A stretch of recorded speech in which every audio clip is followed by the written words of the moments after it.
Hello. There are a lot of regulations and norms that every jurisdiction has. And sometimes we look at those things and we say, they're going overboard. But sometimes they make a lot of sense.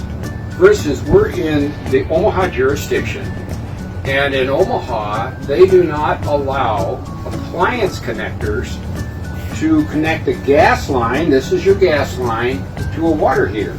So down here we have this appliance connector. Now, you might say, well, they sell this at Menards. Why can't we use it? Well, you'll find a lot of things sold at local supply houses that aren't necessarily acceptable in a jurisdiction. Now, what would be the reason you cannot use an appliance connector in this situation? Well, the reason is, if you have a solid pipe, and that's what the code calls for, if you have a solid pipe from this pipe to the water heater, it becomes much more rigid. Now, I have a 2-year-old grandson. He's rip-roaring running around the house, and I know if he ran down here and he needed someplace to grab, if he was falling or he wanted to turn a corner quick, he'd have no problem grabbing this. You put a lot of pressure on a gas line and you're tweaking all the connections. That's why we're so careful with gas lines.